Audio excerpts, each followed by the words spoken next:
Napahawak ako sa kanyang balikat at doon kumuha ng lakas, ngunit ilang katok sa pintuan ang nagpagising sa kamalayan ko. Itinulak ko siya pero ayaw paawat saka halik sa aking leeg. Kaya napilitan akong sumagot sa kumakatok na alam kong si Susan naman. Sino yan? Pinilit kong isigaw na tila nang hihina ang boses ko. Naramdaman ko pa ang pagkagat ni Adam sa leeg ko. Ate, nasa baba si na Kuya Terrence at Kuya Alex. May kukunin daw na gamit. Sige, pakisabi bababa na ako, Susan. Salamat. Sige, bilisan niyo na lang dyan. Sagot niya at narinig ko pa ang hagik-hik niya. Kaya agad ko itinulak si Adam. Napalunok pa ako nang datnan ko ang mapupungay niyang mata. May tao sa baba, lalabas na ako. Nagiwas ako ng tingin. Parang nahihiya akong tingnan mamaya si Susan. Alam niyang nandito si Adam. Binasa niya ang kanyang basa ng labi at napahilamos ng muka. He looked frustrated and I know why. Because I know the feeling. Tumayo ako at nagsuklay ng buhok pero nang matitigan ko ang sarili sa salamin ay saka ko lang napansin na nakalihis na pala ang panloob ko. Bakit kay hirap maapula noon kanina? Magpalit ka ng shorts. Utos niya. Napatingin ako sa pang-ibaba ko. It was short but not that really short. It looks okay for me. Bakit? Inosenteng tanong ko. Humarap pa ako sa kanya nang nakahalukip-kip na. Madilim pa mukha niya dahil sa nabitin. I almost wanted to laugh at his broken face. Tumingin siya sa binti ko. Maiksi masyado. Ayokong may makakitang iba. Mariin niyang sabi. But I dismiss his request. Sino ba siya para pagbawalan ako sa susuotin ko? Hanggat makinis, maputi at sexy ang mga binti ko, ilalabas ko ito. Saka nasa bahay lang naman ako. Ashley Nicole! Tawag niya nang binuksan ko ang pinto. Ewan ko sa'yo. Bulong ko. Pumunta ako sa kabilang kwarto para kunin ang bag na dadalhin sa Manila pero nangingiti ako tuwing naalala ko ang mukha ni Adam. Pagbaba ko ay sa Terrence na lang naabutan ko sa sala. Agad siyang tumayo para kunin ang bag na hawak ko. Si Alex. Nasa labas. Kalaro sa diyan. Turo niya sa labas. Tumango ako. Magtatanong pa sana ako nang mapatingin siya sa hagdanan. Kumunot ang kanyang noo habang nakatingin kay Adam. Ibinalik niya ang tingin sa akin at ninisian. Inirapan ko siya nang mapagtanto ko ang iniisip niya. Ano pa ba lusot ko? Alam ni na Terrence na walang lalaki dito. Lalo pa at nakita niyang kasunod kong bumaba. May bisita ka pala, Ashley. Makahulog ang sabi niya. Tumabi sa akin si Adam. Iniabot naman ni Terrence ang kanyang kamay. Terrence pare. Kaibigan ako ni na Ashley at Ina. Pakilala niya sa sarili. Adam Villiaga. Buntis sa Ashley Nicole. Ako ang ama. Nagulat ako sa sinabi ni Adam. Walang preno ang bibig. Kailangan pa ba niyang sabihin pa iyon? Matalim ko siyang tiningnan pero seryoso ang mukha niya. Wow. Congrats! Congratulations, Mr. Villiaga and Ashley Nicole. Surpresa naman ako. Tapid na ngumiti si Adam. Bakit ganyan siya? Sige na, Ashley. Tutuloy na kami. Nice to meet you, Mr. Villiaga. Pinilit kong ngumiti para iiwas ang pagka-awkward namin sa isa't isa. Nang makaalis sa Terrence ay nawala naman sa sala si Adam. Pumunta ako sa kusina at doon ko siya naabutan na nag-i-inspeksyon ng fridge namin. Pumalakip-kip ako. Mr. Villiaga, kilala ka ba ni Terrence? Nagkibit balikat siya at sinara ang fridge. Binuksan naman niyang stante. Ewan ko sa kanya. Baka nakita na niya ako sa mga bar. Bakit mo naman sinabing buntis ako? He looked at me innocently. What? Buntis ka naman talaga at akong ama. I should be proud of myself because I'm gonna be a daddy. Napaawang ang labi ko. Paano niyang nasasabi ang mga iyon na tila maliit na bagay lang? It's not even problematic that he's gonna be a father at his bachelor stage. Ridiculous. Ipagluluto kita ng spaghetti at maghahanap ako ng peanut butter as your request. Maupo ka na lang dyan, honey ko. Then he winked at me. Nanliit ang mga mata ko sa kanya. Di ka nga makaluto ng adobo eh, yan pa kaya? Panunuya ko. Umupo ako sa harap ng mesa at pinanood siya dahil gagawa niya ako ng spaghetti. Bumaba na rin ang inis ko sa kanya. Magpapakitang gilas ako sa'yo. Study ka lang dyan. Pagyayabang niya. Ginusto niya yan kaya panindigan niya. Pagkatapos ng pagkaka-confine ni Dylan ng ilang araw ay malusog na naiuwi siya sa bahay. Ngunit malaki na ang pinagbago ng bahay. Madalas na pumupunta si Jonathan De Vera, ang ama ng kambal. Kung hindi lang talaga mukhang masungit ang features nito, ay aakalain ko nang sinusuyo na niya si Ina. Paano kaya napaibig ni Ina ito? Kay suplado naman ang mukha. Pero kung sa bagay, sino bang hindi magkakagusto sa kanya? Bukod sa maganda at sexy, mahusay pa sa gawaing bahay. Ilang araw lang ang lumipas ay ibinalita sa akin ni Ina na kukunin daw ni Jonathan ang kambal. At dahil makapangyarihan ang lalaki ay natatakot si Ina na mawawala ang mga anak niya. Kung kaya, sumama siya papuntang Manila. Ate, paano na ako? Mawawala na ako ng trabaho nito. Malungkot na sabi ni Susan pagkaalis ng mag-anak. Inakbayan ko siya. Pwede ka pa rin naman magtrabaho sa akin. Pag nasa shop ako, walang may iwan dito at saka magkakababy na rin ako. Medyo nahiya ako sa huling sinabi ko dahil hindi ako sanay. Talaga ate? Sinong tatay niyan? She wiggled her eyebrows at me. Ibig kong matawa sa itsura niya. Tumikim ako at napakamot sa batok. Si Adam. Sinasabi ko na nga ba eh. Nagkulong kayo sa kwarto kaya may nabuo. Ang galing naman mag-shoot ni Kuya Adam. MVP talaga. Ngumuso ko sa sinabi niya. Parang nagsisipa akong inalok ko siya ng trabaho. Naalimpungatan ako ng gising dahil sa tunog ng aking cellphone. Inaantok pa ako pero tila ang kulit-kulit ng kung sino mang tumatawag sa akin. Nakapikit kong inabot ang phone na nakapatong sa lampshade stand. Hello? Sagot ko kaagad nang hindi tinitingnan kung sino ang caller. Pakiramdam ko nagboses lalaki pa ako dahil sa pagka-groggy ng boses ko. Good morning, honey ko. Ayoko sana istorbohin ka sa pagtulog pero pwede mo ba akong pagbuksan ng pinto? Malambing nitong sagot. Honey ko? Nag-iisa lang siyang tumatawag sa akin ng ganyan. Teka, anong ginagawa niya sa pintuan? Nagkusot ako ng mga mata ko at bahagyang nagising na ang diwa. Ilang segundo akong hindi sumagot dahil bumangon na ako para bumaba. Panandalian akong nalibago sa katahimikan ng bahay. Ako na lang kasi mag-isa ngayon dahil nasa Maynila na sina Ina at ang kambal. Si Susan naman ay papupuntahin ko na lang dito kapag pumasok na ako sa shop. Sa ngayon kasi ilang araw muna kaming sarado. Sabi ng doktor ko ay maiging huwag daw akong magpakapagod sa trabaho. Pagkatapos kong mamahinga, isasabak agad ako sa baking. I'll assign Greg at the counter. Pati sa kung ano-anong mga adjustment na gagawin ko ngayon na wala na ang partner ko. Honey ko, tawag muli ni Adam sa linya. Nakalimutan ko nang sabihan siya. Teka, malapit na ako. Sabi ko at saka binuksan ng pinto. Nabutan ko pang nasa tenga niya ang phone niya. Agad siyang ngumiti nang makita ako. Sabay namin ibinaba ang aming mga telepono. Kala ko tinulugan mo na ako eh. Pagkatapos ay kinuha ang mga nakalapag na plastic bag sa sahig. Hindi agad ako nakahuma at pinanood siya habang ipinapasok ang mga grocery bags na iyon. Sunundan ko siya sa kusina. Mula nang malaman niyang buntis ako ay naging masyado na siyang at home sa bahay ko. Kunot-noo ko siyang pinanood. Inilapag niya ang mga dala sa ibabaw ng mesa at sinimulang salansanin. Umalukip-kip ako. Anong ginagawa mo? Naglalagay ako ng stock mo para madali ka makapili ng pagkain. At saka sabi ng doktora, dapat puro healthy ang kainin mo. Kung mag-crave ka ulit ng peanut, binilan na rin kita. Kung may iba ka pang gusto, sabihin mo lang agad sa akin. Bibilhan kita. Sabi niya habang busy sa pag-unpack ng plastic bag. Parang may mainit na kamay na humaplos sa aking puso sa sinabi niya. Lumapit ako sa lamesa at hinatak ang isang upuan. Dinungaw ko ang laman ng plastic. Marami iyon at iba-iba.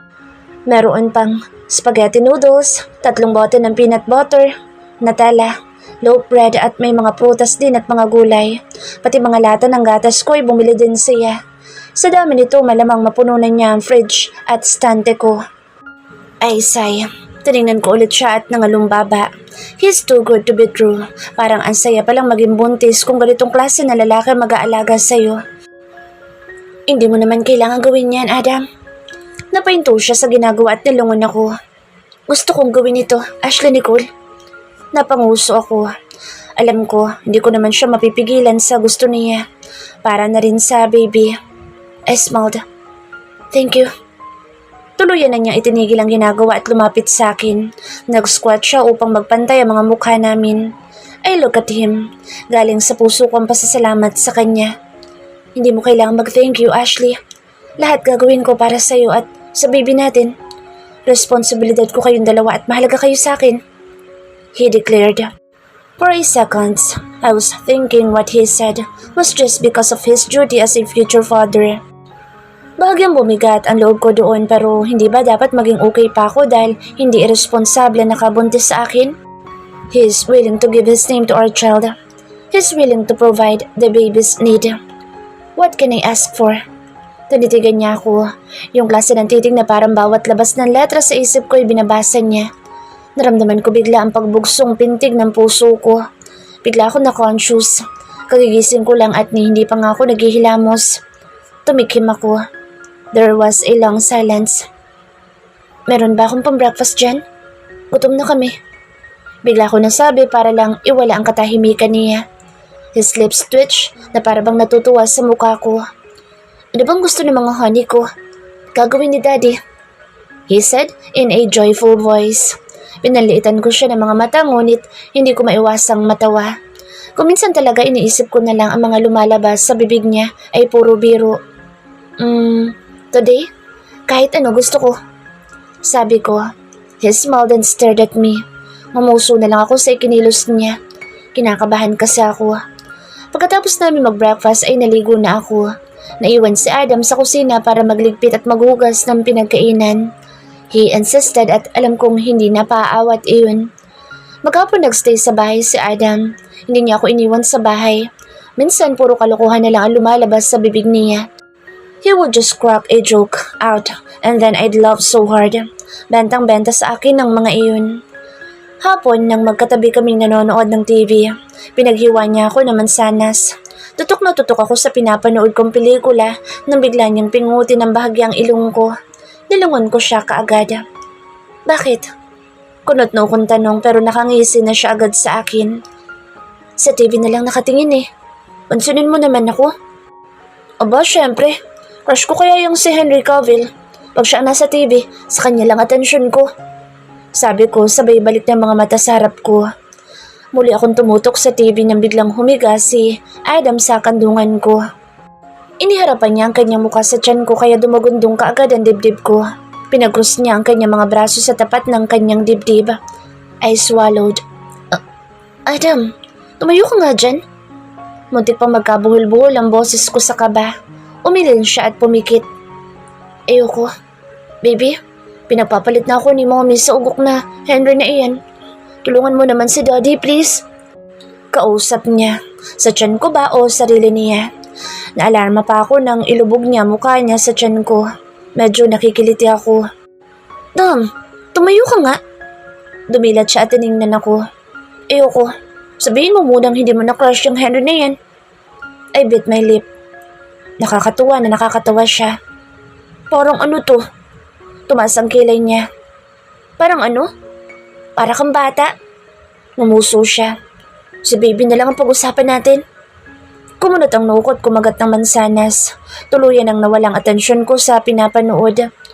Anong tungkol kay baby? Umayo siya ng higa at tumihaya. Babae kaya siya o lalaki?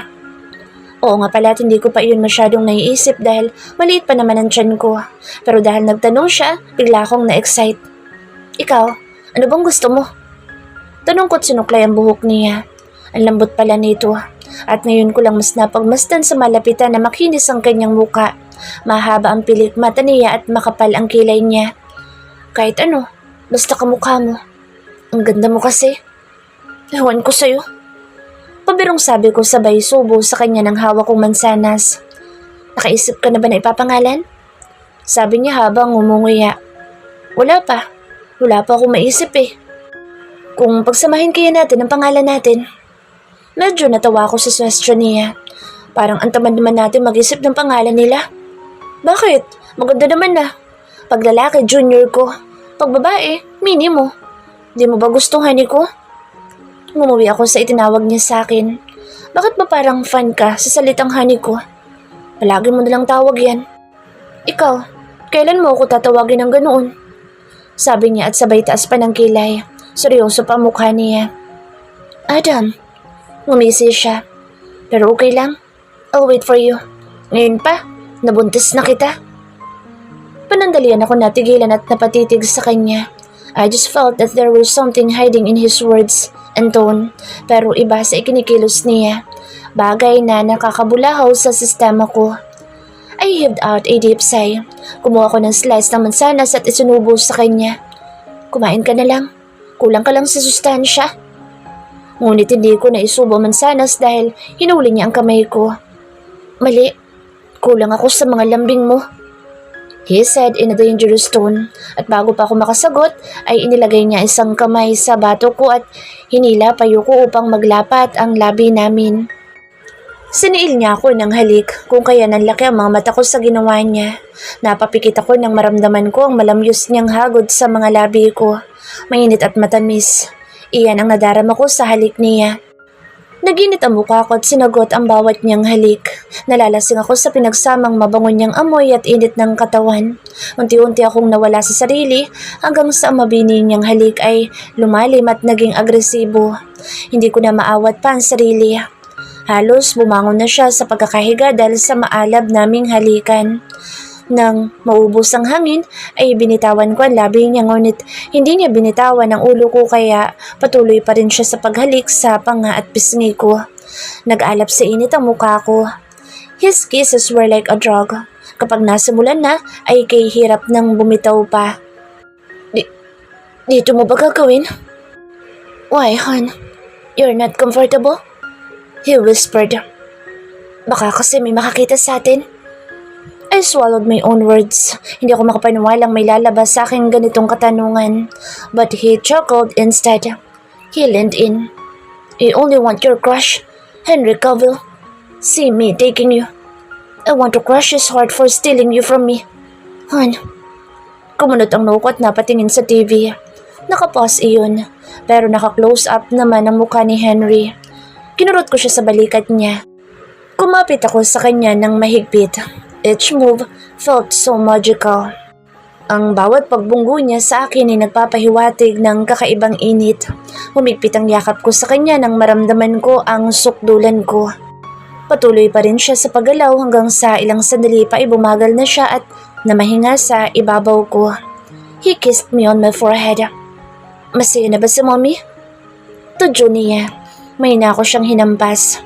Tumaas ang kamay niya at pinunasan ang pawis ko sa noo. I smiled. Baka si daddy ka mo.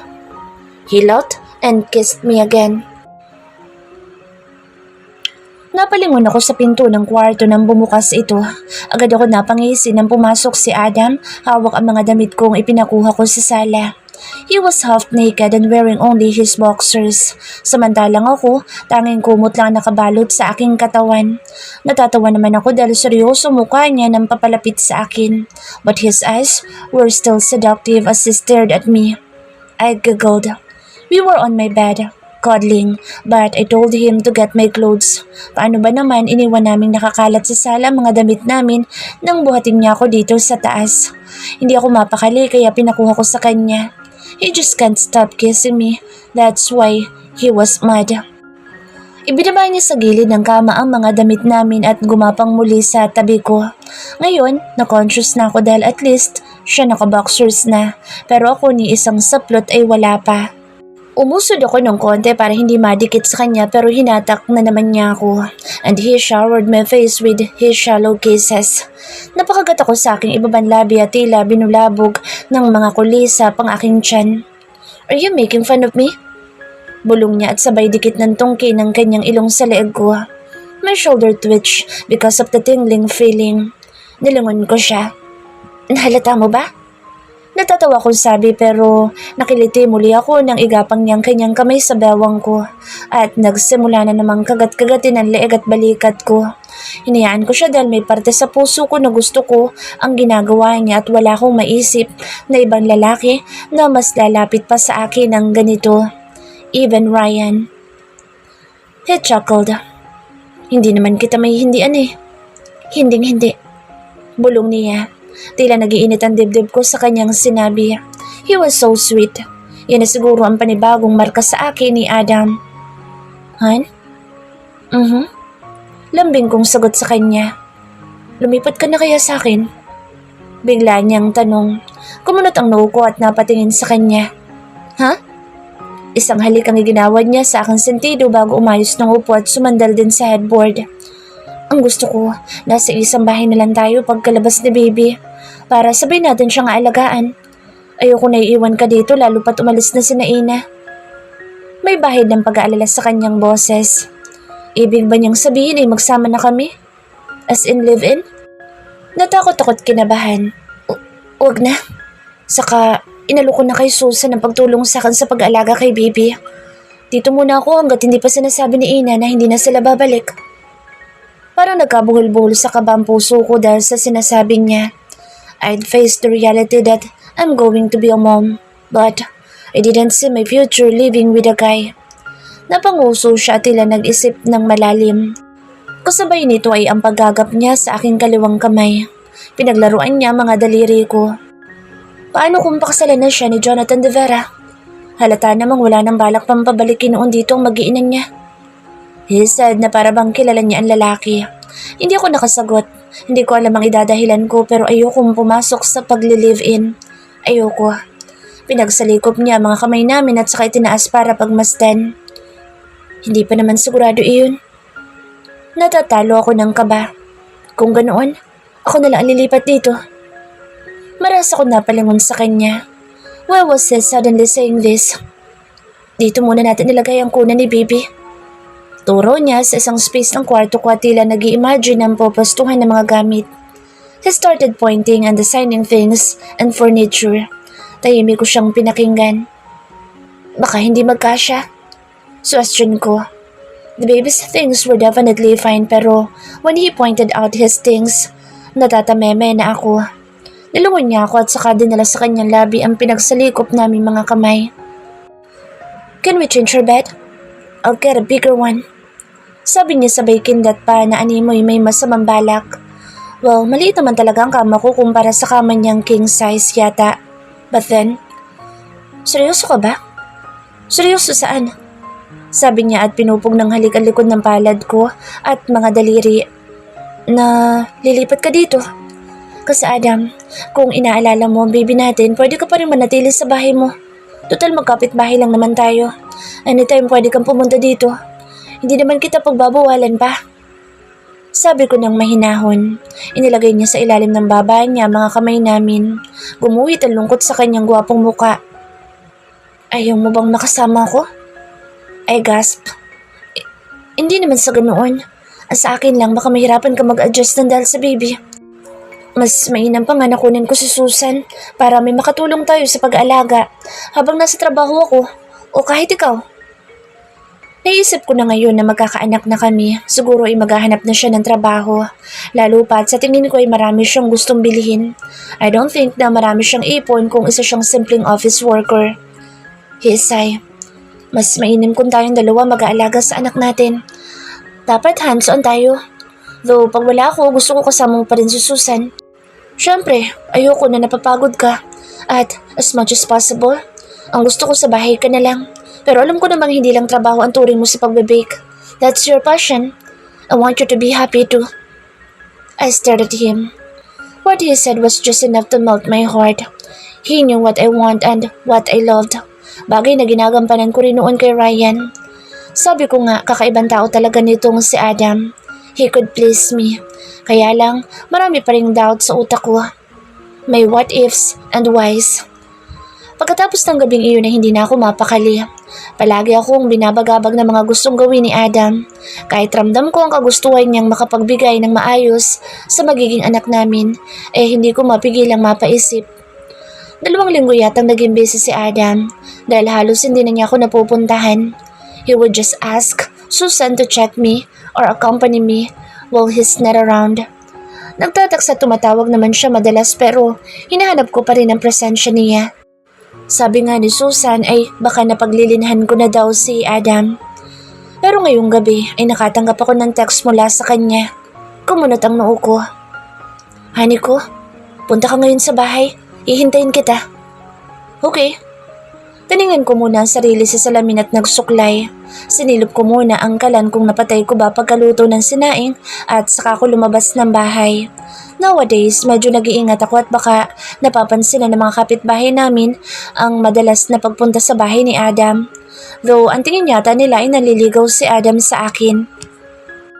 Pagdating ko sa harap ng gate ni Adam, nakita kong bahagya na iyong nakabukas. Napanguso ako. Nilaparan ko na lang at pumasok sa loob. Ang sabi niya ay nasa likod bahay siya, kung kaya doon na ako pumunta. Dumaan ako sa kanyang kusina. Sa pinto pa lamang ay kita ko na ang kakaibang liwanag na nagmumula doon. Lumapit ako at sumilip. I froze. Lumagundong ang dibdib ko nang makita ko ang isang bilog na mesa at nababalutan ng puting tela. Binagayan pa ng 2 gold steel na upuan. Inayos at sinadyang disenyo ng bakuran niya. May nakasabit pang mga puting maliliit na bumbilya sa halaman at malalaking bilog na ilaw sa taas. Sa ibabaw ng mesa ay may 2 nakasinding kandila at ilang palamuting rosas, wine glasses, wine at mamahaling pinggan. Napalunok ako. Si Adam ba may gawa nito? Sa ilalim ng mesa ay may nakapalibot na red petals. Katabi nito ay may mga matatabang kandilang nasa loob ng malinaw na baso. The scenery was so romantic and solemn. Hindi ako halos makagalaw sa kinatatayuan ko. Iniisip ko kung may nakalimutan ba akong okasyon. Honey ko. Hinanap ko kaagad ang pinanggalingan ng boses at nang makita ko ay papalapit na siya sa akin. He's wearing a big smile. Kinuha niya ang aking kamay. Adam? Ano nang... Litong-lito ako. He looked formal tonight, samantalang ako naka-leggings lang at printed t-shirt. Bigla ko nahiya. Kung sana ay na-inform ako. Hindi lang niya ako papunta sa mesa at sa loob ng nakapalibot na red petals. Halos manlamig na ako sa kaba. What is going on? Inabot niya sa akin ang isang kumpol ng pulang rosas. Napakaganda nito at mas malaki kaysa sa nauna na niyang ibinigay sa akin. For you. Nahiya niyang sabi. Salamat. Pero ano bang meron? At bakit may ganito? Inilibot ko ulit ang tingin sa magandang paligid. Nang tingnan ko ulit siya, titig na titig siya sa akin. He bit his lower lip like he was shy. Napanguso ako. Ngunit nagulat ako na magsimula siyang lumuhod sa harapan ko. Nanlaki ang mga mata ko. His one knee was touching the floor. Kumulog sa kaba ang dibdib ko at napaawang ang labi ko. Adam, anong ginagawa mo? Halos pabulong kong nasabi. Natatakot na ako sa susunod pa niyang sasabihin. Tinignan niya akong mabuti at kinuha isang kamay. He took a deep breath. Honey ko, alam ko hindi pa tayo matagal na magkakilala at hindi mo pa ako gaanong kilala pero ipinapangako ko na sasabihin at ipapakilala ko sa iyo ang sarili ko. Pero ngayon, binigyan mo ko ng isang napakagandang regalo at yun ay ang batang nasa sinapupunan mo. Sobrang saya ko nang malaman kong buntis ka. Pinasaya mo ko at hindi ko na mahintay pang mahawakan ng anak natin. He laughed, but I remained silent, unable to grasp the reality. He continued and slightly caressed my fingers. Feels like you're confused dahil gusto ko nang tumira tayo sa isang bahay. But I also know that you're scared because we're both asking ourselves, what are we? We couldn't even label ourselves as couples. Mula sa kanyang bulsa, inilabas niya isang puting kaheta. Ashley Nicole Montes, I am now asking you, will you marry me? Mariin na lumapat ang labi ko habang nakatitig sa kanya. Tila may patong-patong na nakatusok na bato sa aking lalamunan. Hindi ako nakasagot sa gulat, kaya tinagilid niya ang kanyang ulo at bahagya akong nginitian. Bumagsak ang mga mata ko sa kumikinang na bato na sing-sing na hawak niya. Honey ko, will you marry me? Ulit niya. Para na akong sasabog sa samot-saring lito sa isip ko. Hanggang sa nagkalakas ako ng loob at umiling. Hindi niya agad nakuha ang sagot ko kaya hinila ko ang kamay kong hawak niya. Bumaba ang tingin niya doon. Ibinalik ko rin ang bulaklak sa ibabaw ng mesa. He gradually followed my movement na parabang puzzle na kanyang inuunawa. Pumikit ako at nagpakawala ng buntong hininga. Ang bigat ng pakiramdam ko. Huwag ganito, Adam. Hirap na hirap kong sabi. Tiningala niya ako na parang hindi pa rin makapaniwala. I just want you to say yes. Aniya, but I shook my head. He stood up. Ash, huwag mo tong gawin. Hindi to kailangan. Mariin kong sabi. Kumunot ang noo niya. Anong hindi kailangan? Magkakaanak na tayo, Ashley, at kailangan ng anak natin ng pamilya. His face turned pale. Sa tingin mo ba kasal ang sagot sa pagbubuntis ko? Hindi, Adam. We can give our child the love he or she needs from us, even without marriage. At sa tingin mo ba magtatagal tayo? I hissed. I almost gasped when I saw him clenching his jaw. Pumalibot ang sakit at galit sa kanyang mga mata. Hindi ka pa ba sigurado sa akin? Mariin at malamig niyang tanong. That's what he thought. All this time? Napatitig ako sa kanya, trying to reach what he meant. I sigh. Marriage is not the answer. I'm sorry, Adam. Alam ko balang araw ay maiintindihan niya rin ang nais kong iparating. Ngunit napaigtad ako nang bigla niyang sipay ng mesa. Dahil sa ginawa niya ay tumilapon ng mga baso, pinggan at maging isang bote ng wine. Naglikha ito ng nakakatakot na tunog. Nagulo din ang mga nakasalansan na petals at baso ng kandila. Gulat na gulat akong tumingin sa kanya. He was pointing. Nakakuyom ang mga kamay at tila hindi maitago ang sakit at galit na nararamdaman. Natakot ako sa kanya dahil itong unang beses na nakita ko siyang ganito. Adam, bakit ayaw mo paksal sa akin? Galit niyang tanong. Dahil hindi sagot ang kasal para sa bata. Magkakaanak na tayo tapos ayaw mong panagutan kita? I heaved out a sigh. Adam, ang kasal ay para lang sa nagmamahalan at hindi para punan ng responsibilidad. Eh di mahalin mo ako. He frustratedly voiced out.